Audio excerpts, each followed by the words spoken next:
Telus group here with an extremely eclectic set of expertise on the intersection of our new social lives online and our relationship to the screen. So I want to just jump right in. I'm going to give super quick intros just to identify everyone, because you're going to get to know them a little bit over the course of the next few minutes, and I want us to have a chance to hear questions from the audience as well. I'll get the ball rolling though. On the far left here, we have Evan Jones from Stitch Media, Prem Gill from Telus, Joly from Overinteractive Media, Jonathan Carrigan from CBC, and Catherine Warren from FanTrust. And now I'm going to speak a little slowly and give you everyone's Twitter handles, because that's really what matters, right? Forget about their names. Evan is at Stitch Media. Prem is at Prem Gill. Jay is at Dime Rocker. Jonathan is J_Carrigan. Catherine is at FanTrust, and I'm at AW Samuel. So now that we've got the Twitter handles out there, so that everything is at least on the record for 140 characters, I want to just start by asking you folks to just speak to the core question of the panel, really, which is, what is the value of socializing the TV experience? I mean, what do we actually get by mashing up social media with our experience of TV? And maybe I'll start with Evan on the far end there. We've been working on some projects recently that have really had a lot of social aspect, and the thing I've been impressed about it is just how the ripple effect of the social media affects things so differently.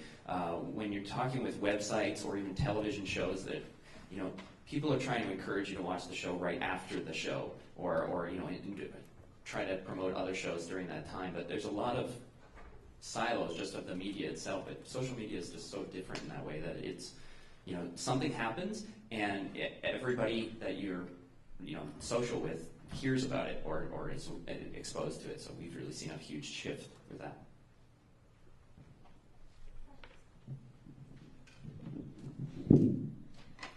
Well, it's interesting at Telus because we operate a TV platform. So if you live here in BC or in Alberta, you've probably seen ads for a product called Optic TV, which is basically our digital TV offering. And this year we incorporated Facebook as an application into the platform. And, really right now it's a pretty simple Facebook app where you can do a thumbs up, I like this program. You can tell your friends what you're watching.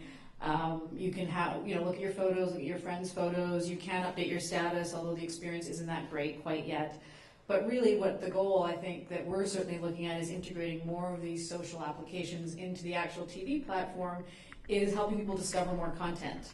And, engaging in a different way through live programming, whether it's sports or, some big event, or even through recorded programming or on-demand programming. So it's really about driving more people to really, for us, to consume content, to discover content in a legitimate environment where they're subscribing to it, they're paying for it, all the content people are getting what they should be getting for the rights for the content. So it's shifting and changing. I don't think we've exactly figured out what those advertising models might look like at some point, how that may be integrated into this. It's still somewhat early days, and there's several IPTV players, I guess, out there doing stuff like this. AT&T's been pretty progressive. Orange in France is doing a lot. So it's definitely evolving, and certainly with Telus, you'll see a variety of social apps being integrated into the platform. Hi. Hello. Okay, so, for me, social is just, it's a numbers game as well. I think that's the simplest way to look at it. Facebook represents probably the most disruptive technology that's ever been in terms of having so many people at such an with such intimate connections. And the power to leverage that in a fundamental way for any kind of fixed media is pretty killer. So, if you look at Canada, there's 17 million Canadians on Facebook. 52% of Anglophones are engaged, and 80% of Francophones are engaged. So, and when you look at content, the more we move into the cloud, the more multi-screen stuff, when you realize that almost 75% of people while they're watching TV, have a laptop or an iPad or a smartphone with them. There's a lot of potential to really use social in a really interesting way to kind of build those audiences, especially in Canada. But let's be honest, we're not very successful at it. And that's why I think it's important. Yeah, I'd have to agree. I think this is a great example of the audience leading the way. You look at Facebook, which represents really 92% of the social activity that's happening out there, and after connecting with friends and family, sharing and discussing content is the most popular activity happening on Facebook. And just like Jay was saying, you have, in terms of the mobile devices, as penetration grows, the opportunity is growing with it, because people are, depending on what study you're looking at, anywhere from 40 to 80% of mobile device users are saying they're actively engaging with mobile internet while watching TV. So they're already doing it. So it's a matter of leveraging the behavior that's already there. We don't have to convince the audience to start doing these things. We don't have to teach them how. They're already using the tools. They're already engaged. It's about us now getting involved in leveraging that behavior and becoming a part of it, so that when they're engaging with these devices and the conversation, that we're actually a part of that and helping drive that experience. So I guess spoiler alert, it's about the fans. You know, I think the other aspect of the biz is that soon fans will be part of your valuation as a business, your mergers, your acquisition strategies, and your financing. So here are some reasons why, based on some trends that FanTrust tracks. The average value of a fan is as high as $136. And this is based on product spending, brand loyalty, and willingness to recommend. So there's some hard metric in there and some soft metric. Fans are more likely to remember brand messaging than any other audience. So that's a very powerful reason to build a fan base, which is a unique niche within your customer base as part of any campaign, rollout, social TV deployment. Facebook fans of big brands like Starbucks or McDonald's spend twice as much as other customers. And the estimated value of the Starbucks Facebook audience is $1.8 billion. So one other thing, just in terms of social when it comes to entertainment, paying social game fans are valued at $74 in direct revenue. So if you took even a hit cable television show with, say, an audience of 4 million Facebook fans and built out a game that attracted even a 1% paid game audience, you could be generating close to $3 million in 4 months. So there are some very powerful reasons to go social if you're not already doing that. So that's a great segue, I guess, to one of the core questions here, which is, you know, the bottom line. How do you actually go about monetizing? I mean, maybe I'll ask you to just elaborate initially, Catherine. What does that $74 or that $136 actually come from? Does it, you know, how do you go about turning these social experiences into revenue? Well, some of this comes from the success stories that we've already seen out there. So Nexon certainly was one of the pioneers here, and we had a Nexon studio in Vancouver, and this prepaid card model contributes to that metric. Certainly microtransactions. I think one of the most important things that companies can do if they're really serious about going social is having a social economist, full-time economist on staff to manage and monitor in real time your audience. So for example, if you want to create scarcity of blue things, you can do that on the fly. Your economist tells you that scarcity is important.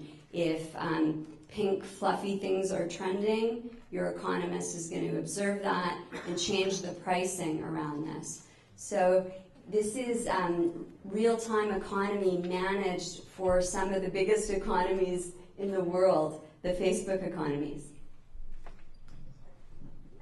Evan, have you had to tackle this challenge of monetizing? Well, for us, the value is in the longer engagement, the relationship with the sponsors and things. I mean, we're working with television franchises that are selling through to sponsorships and advertisers, and to be able to say we can show the bump that happens in the social space immediately after the show, for days after that show. If we plug some piece of web video that we drop in between episodes, we can show that we have another bump there, and that we, are bringing people back to the advertisers that are looking for those associations. The other is that the value. I mean, Nielsen is a fairly valuable company. I think that the way that Nielsen measures ratings is a lot different than the way that the social world measures things, and I think that social is turning out to be a fairly accurate measurement of the where people's mindsets are in terms of which content they're engaging. So you can compare the Facebook insights from one series to another if you're a broadcaster, and you can see, okay, well, Nielsen's telling me one thing, but I'm seeing another thing in the audience here. And the deep demographic information that you're able to get from that is incredibly valuable. So it's not always about the social needing to be the monetizing piece. It's also that it's a valuable piece of that whole content strategy. Who else wants to jump in on the monetizing question? Well, we actually do monetization with our platform. So what Catherine was talking about from microtransactions. So a lot of, I'll talk about one we're doing right now. We did a branded social game for Heartland. It's a series on CBC, Sunday nights, 7 p.m. And within that, so it's basically a branded, very much like a Zynga play. There's, from a mechanics point of view, there's nothing we've done super innovative in there. It's basically like a Cityville style management mechanic where, but in there's premium items. So we do have our social strategist, Andrew Gracie, who's been in social gaming since the beginning and helped define a lot of those strategies around monetization and viral hooks. Develop kind of balances the economy.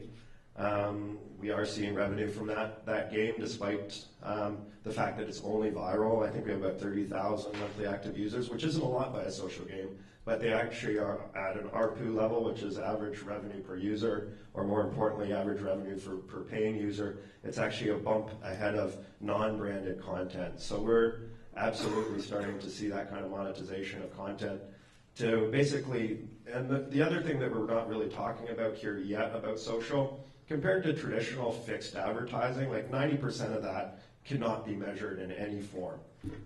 The thing that I can do on Facebook, I not only can measure it, I know from your Facebook ID, you're a lot about your demographics, I know how you're connected with other people, I know, stuff about where you even live, and from that, and as I tie things together with your Twitter, I can actually build a pretty cool offering. So it's not just brand awareness, it's brand extension, it's revenue and analytic generating marketing tools.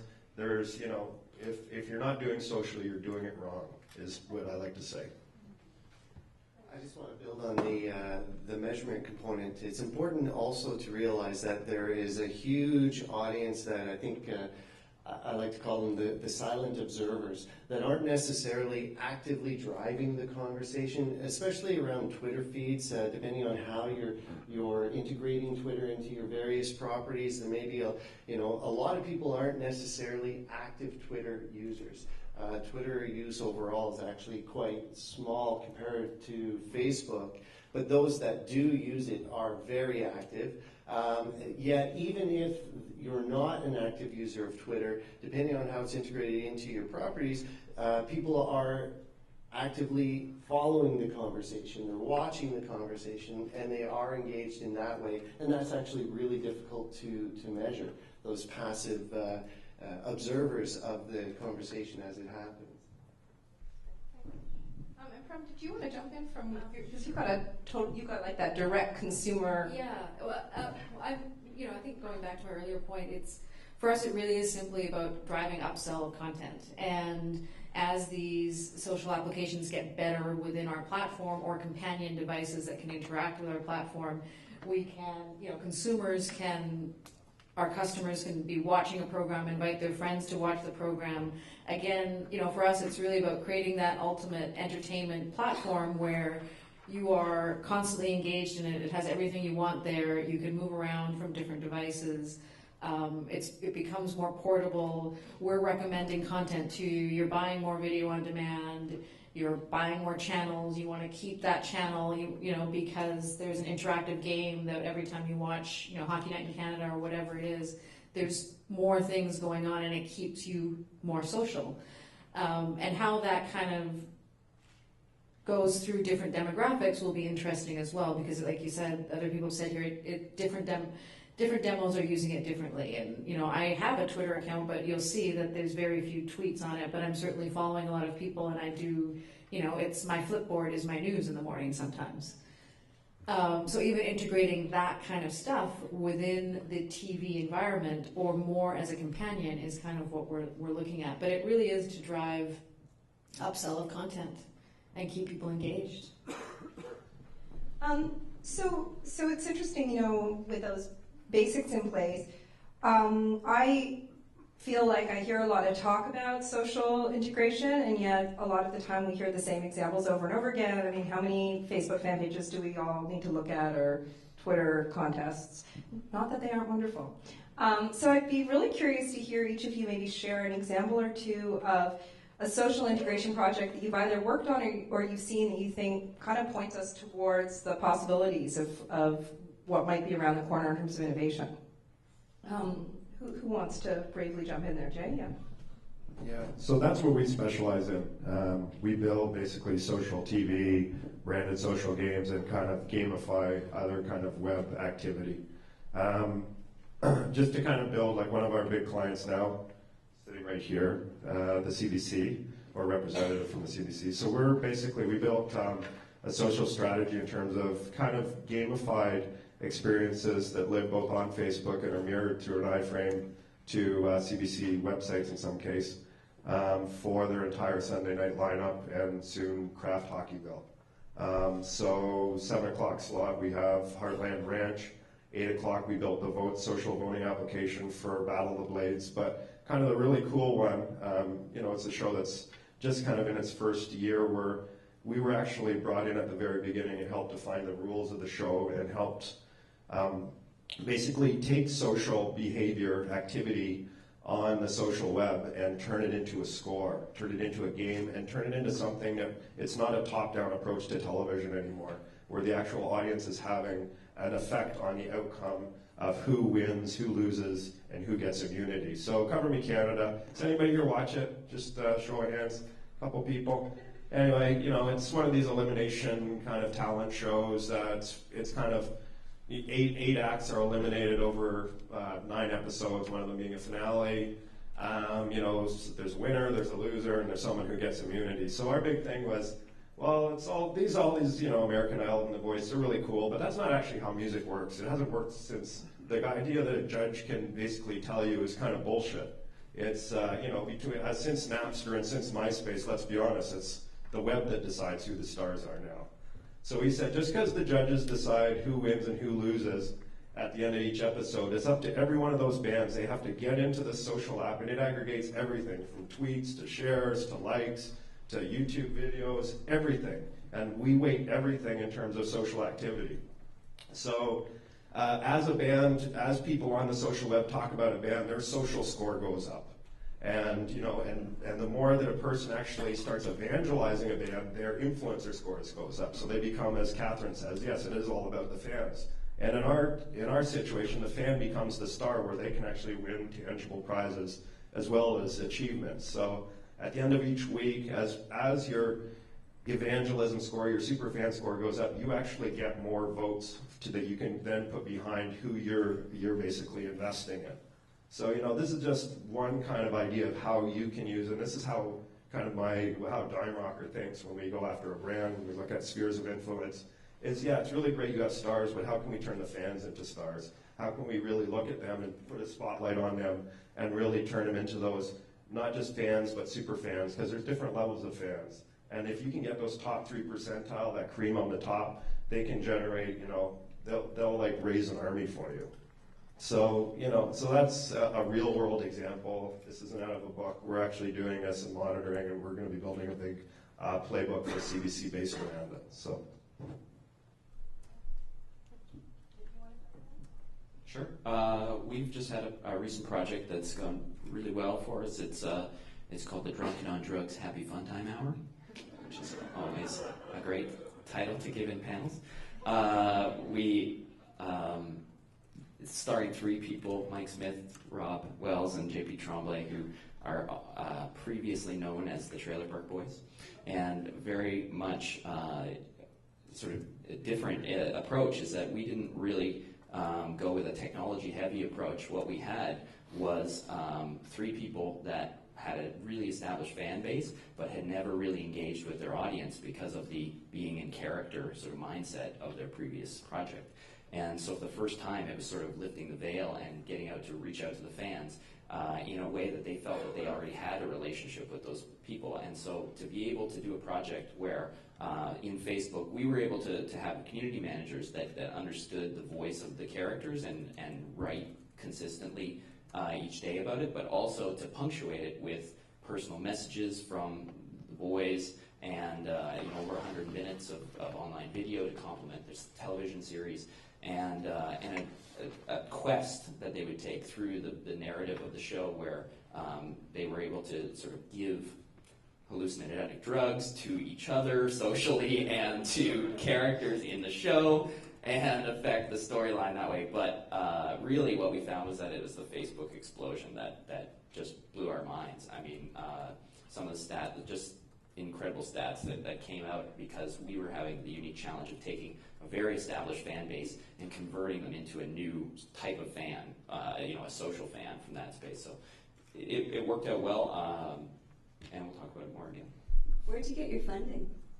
That was a Bell-funded project, and we could never have done it without the 3 themselves being so personally committed to the project, because being able to call on them not just on set, but also well offset when they were promoting the show, was costs that never really figured into the budget. Being able to just call up your lead actors and say, okay, we just got 50 questions on reddit.com.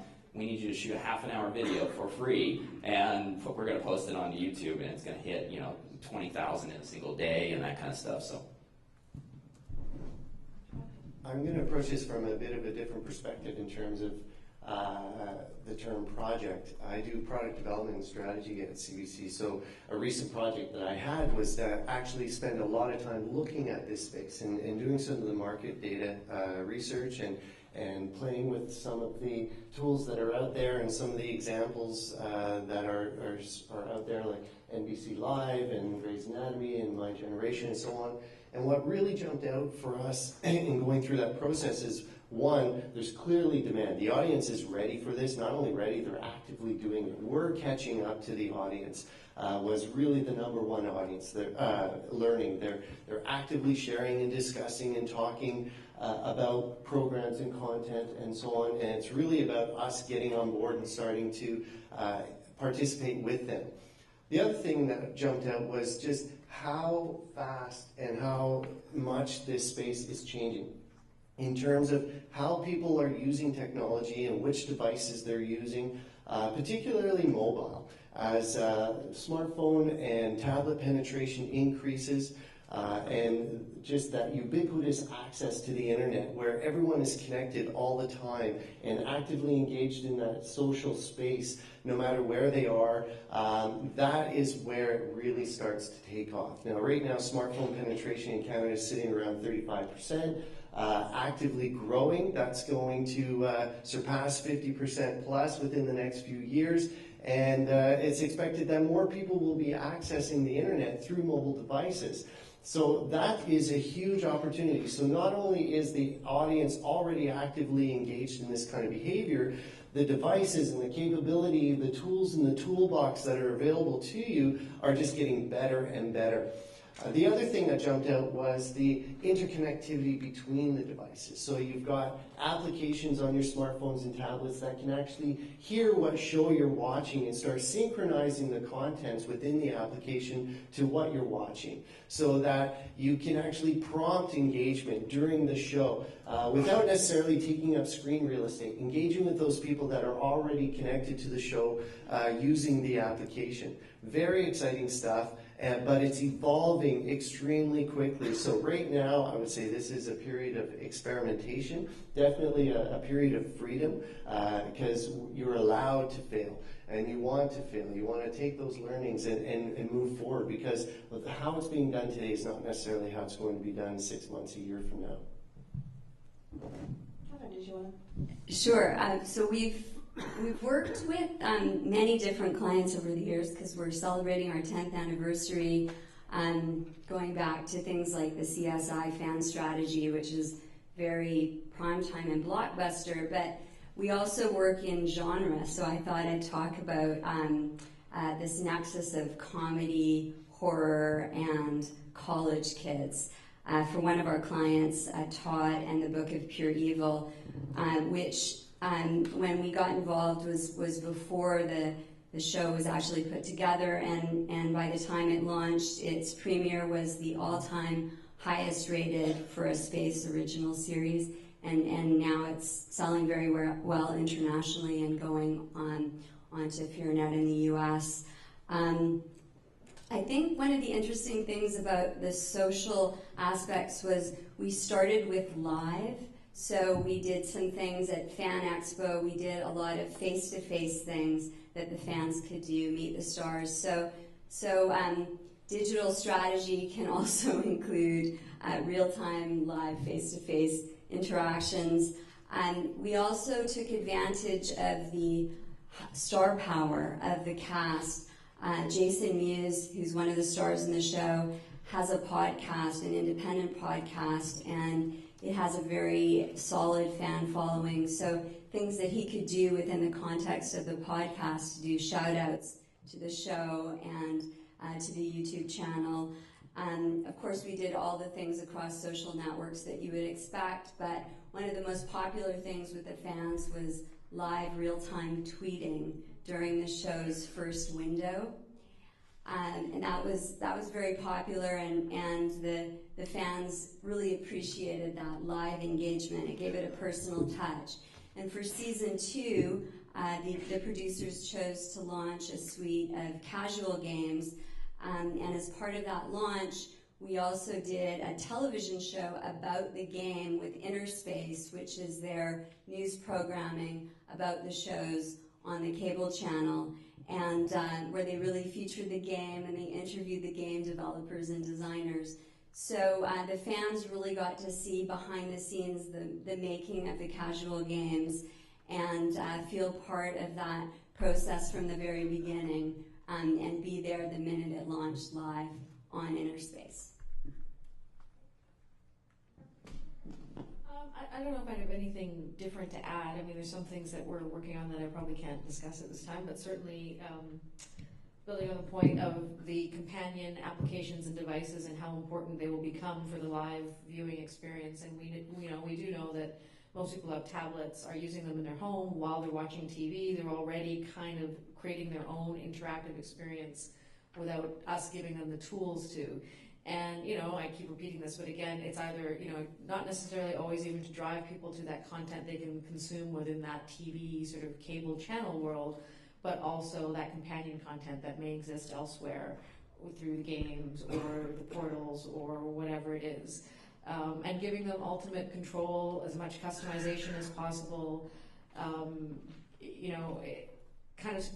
Our job really at Telus is kind of just giving them all the tools and then staying out of it a little bit and letting it evolve in the way that the customer, the viewer wants to. I want to invite folks in the audience to start kind of flagging our microphones down if they have questions. And while you guys stew on that for a minute, I'm going to ask another question, which is, so you've given us some examples of different ways that you're applying these tools and experimenting with new approaches.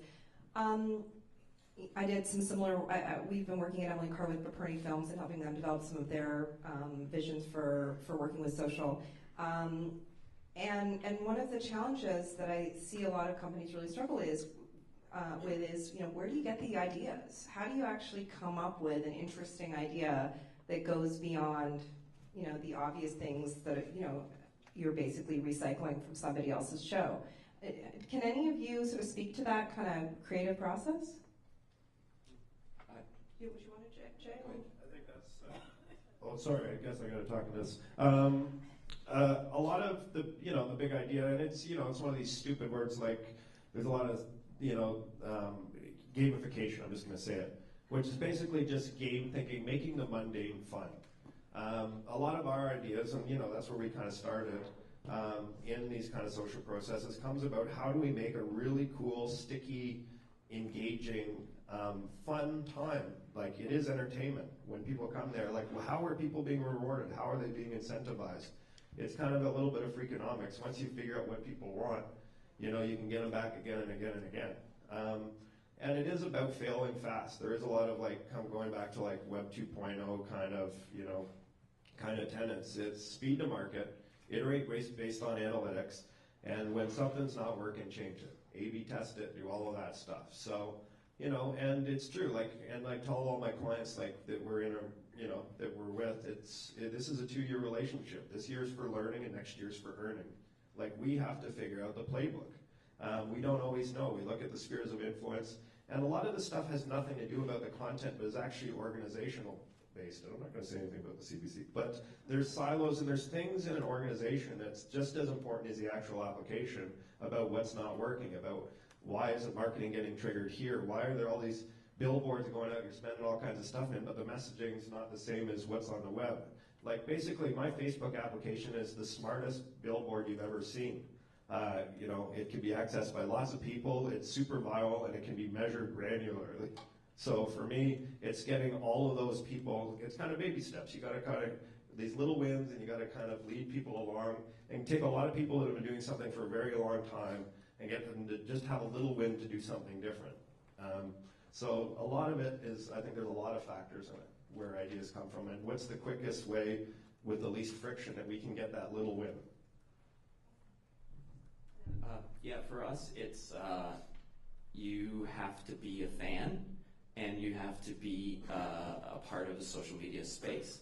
Is that we use Facebook all the time, and Twitter, and et cetera, and we are big fans of the projects that we work on. And so to come back to the same example, is that when you find out that in episode 2, Mike is going to be wearing a metal chastity belt in the episode, you read it in the script, you go, oh, that's awesome. I can't wait to take a picture of it, talk to him about how uncomfortable it is wearing these metal underwear. I'm going to talk to the guy who made the metal underwear. I mean, what am I going to do? I'm going to be the super fan. And the same thing, we created this Prem, there's this just disgusting character that has sex with everybody in the show, whatever. But so we created this thing, which is that she's talking about the best night of sex I've ever had. It's played by Mike Smith, and it's just really raunchy. And then he's like, and here's a picture of who it is, and so you get to put your buddy's pictures in there and say, oh yeah, you're the one who had sex with Mike Smith. And it's just that came from, what do we want to do? As soon as you hear about a character like that, you just put yourself in the mindset of, well, this is disgusting. I've got to make it even more disgusting, and on and on. It's you just have to be a fan of the content that you're making, because whatever they want to see is the stuff that you want to see, and you just happen to be making it.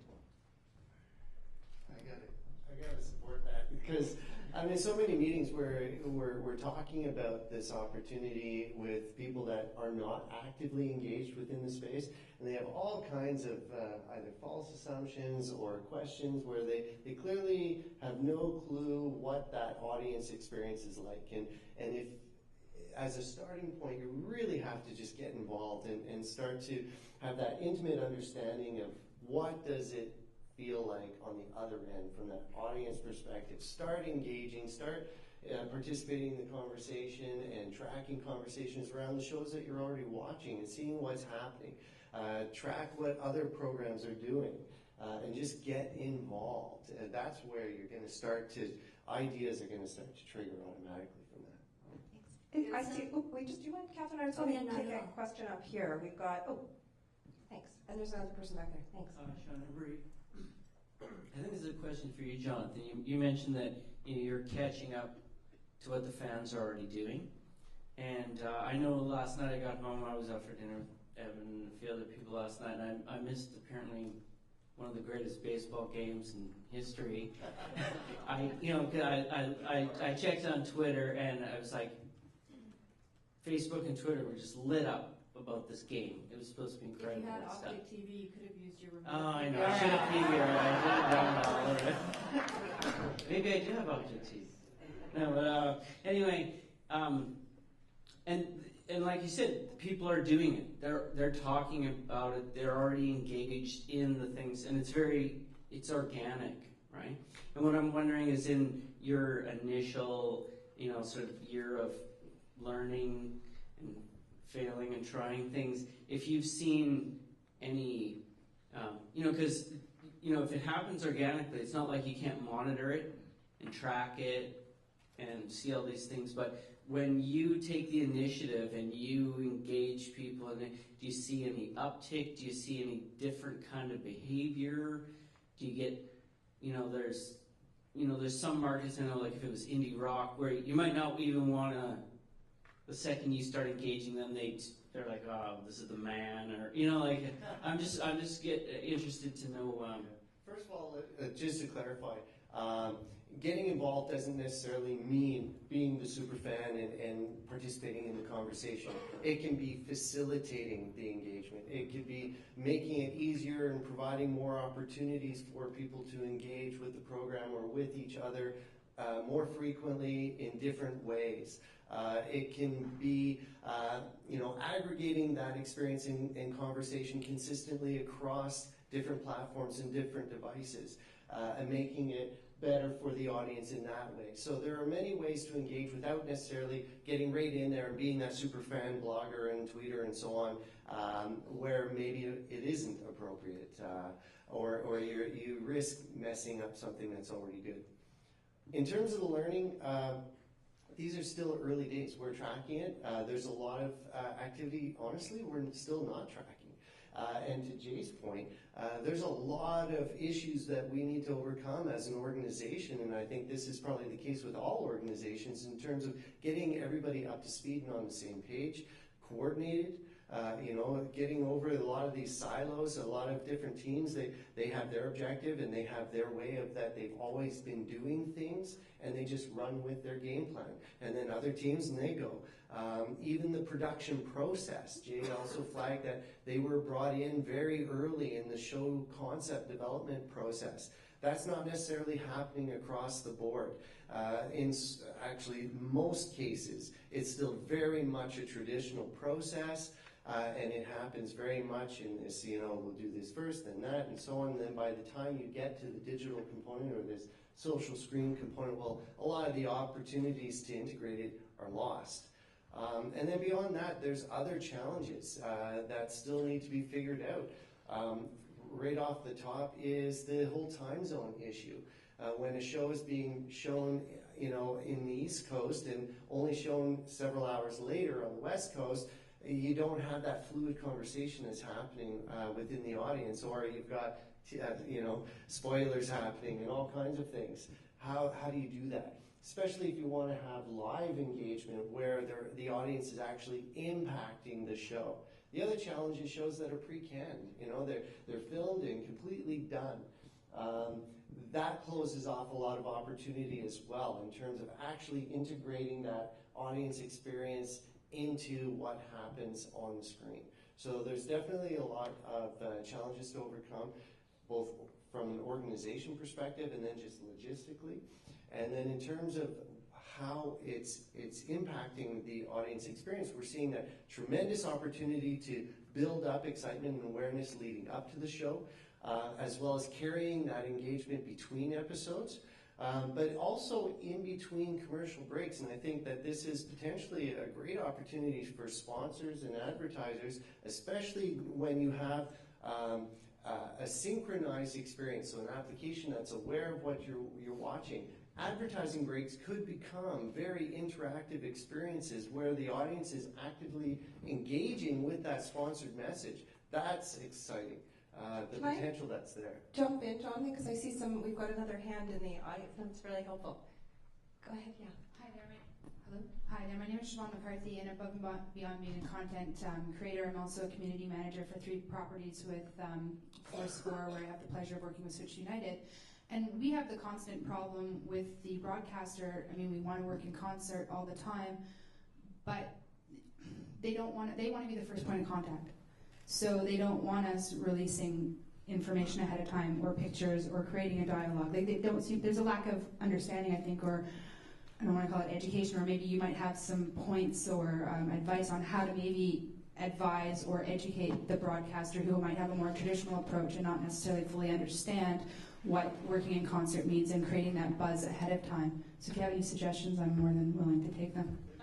Yeah, well, I'm also on the board of the Bell Fund, and we've done a lot of work over many years to try and improve that dynamic between the rights holder, the broadcaster, and perhaps the third-party producer on the interactive IP.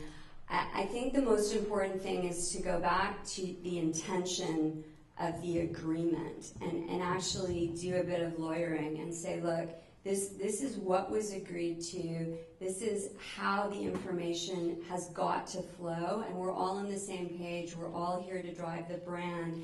And the advantage that the broadcasters have by having third-party fan engagement by people like you or FanTrust or others in this biz is that we have our fingers on the pulse of what's happening immediately.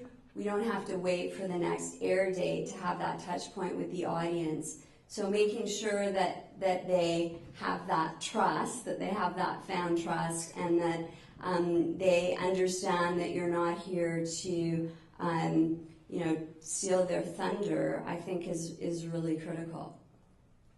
Any other tips? I mean, a related challenge that I've seen is that question of whose site does it even live on, right? Broadcasters like to have everything on their own magic URL. How I guess this would probably be for Jay and yeah. Yeah, you know what? You got to take it on the chin right now. It's hard. You can get lawyers. Even getting a long form contract is hard. Like I usually have a product out before the long forms even finish. There's a lot of problems right now, absolutely. But you have to mitigate for that. You have to build contingency within your own business model. And you got to kind of, like I said, it's not about the big win, it's about little wins, because you're not going to turn the ship around. Half the people I talk to don't even use Facebook. And they think because they don't use it, that means all the other people aren't using it either.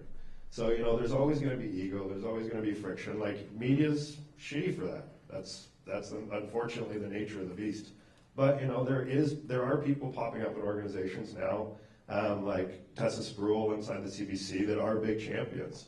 And that's where you kind of find you align yourself with those kind of things and find those kind of, people that understand and that will go to bat for you. But, it's getting easier, and that's all I can say. I don't actually have an answer for you other than have thick skin and just build it into your business model. Do we have another question back there? Thanks, Jay. Did I see another raised hand back there? Oh, yeah. Hi, guys. Is this on? Oh, hi. Aaron Cruikshank. Just had a real quick question for you guys. I come from the world of traditional market research and work a lot with media and technology companies and the like. And we're really fascinated as what's going on with the social media space as a way of gathering intelligence about viewers of television shows and different things like this. I guess my question for you guys is, we see a lot of opportunity in the social media space to get at the what people think about different shows that they're watching or different franchises and brands. I guess what we're struggling at, I'd love to hear your insights, is how do you really get at why they feel that way? Is it possible to get at why they feel a certain way about something that they're tweeting about or talking about on Facebook through this platform. Do you folks have any market research kind of channels integrated into Optic, Prem? We do, but it's all confidential, so we don't even share it with the broadcasters. We get set-top box data. There's different services that you can, there's a company out there called RenTrack that does it can integrate into your set-top box data and really track what regions different customers are, what they're watching, where they're watching. We don't have recommendation engines integrated yet into our platform, so as that becomes part of it, we will have more data. We'll probably be in one of the best positions actually to be able to really target customers directly, especially through some of these social apps, and give them the option of changing that advertising message to keep them actually from fast forwarding through that part of their PVR or whatever it is, because we will be able to collect such interesting data on individuals and households. But again, you're kind of working through all the privacy issues, and it's a pretty big deal in the telecom world to protect consumer privacy and not share that data too much externally, but how we use it internally is important as well. So it's still somewhat early days, but those tools do exist out there, and we can use them kind of for our own internal research at this point, but we don't share it externally. I'll jump in there because I think the market research side is actually a super valuable piece of social media, and people don't maybe realize that they can do it themselves with small budgets, but using things like Facebook advertising and Google search terms and things like that you pay a little bit for the click-throughs, but the click-throughs are telling you things. And if you set up questions in a way that that you're pretty sure what a response means, then you start to sort of tell a story. It's one of the things that's going on right now. Big arguments are going on about metrics and what those means. I think that there's a level of interpretation that needs to be over top of those metrics where, yes, you're getting some Facebook comments or some Twitter feeds, and there's things like Radiant 6 that tell you, like, this is a good statement, this is a bad statement, and they can sort of aggregate it in that way, but there really isn't any way to get around that. You do have to read them at some point if you're trying to make a decision on what they're telling you, and then you combine that with things like, okay, how many people have liked me, how many people have unliked me, who are those people, and you do these deep dives into the metrics. But we've done A/B testing on even casting. You can put a person's photograph in your Facebook ad, and you can put two different actors in two different Facebook ads. You can run the Facebook ads on your target demographic, and you can figure out who's going to be the better person to cast. That's a thought offer. Yeah. Wow. Interesting. And Kevin, it sounds like you probably do a lot of metrics work too. We do. I also want to talk about just understanding broadcasters' motivation, because I think a lot of people in here are in the premium television content business, and through one of our partnerships we have access to the interactive strategies of 150 broadcasters from around the world, and as we track these over time, they're updated every 6 months, we can start to see what the broadcasters are measuring, what is motivating the broadcasters, and what is encouraging them to do certain things with players or with tickers or with their social strategies. And I think a lot of this is publicly available if you spend the time to troll through the broadcasters' websites, and you make sure to capture that over time, and you check back and see what they're doing 6 months later.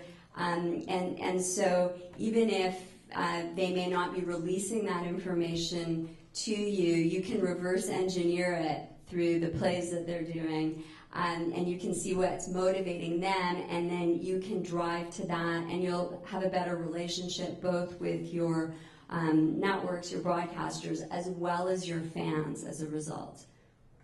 Thank you. I think we have time for one last question down here. Is this on? There we go. Hi, Ted Morgan from Cabinworks Media.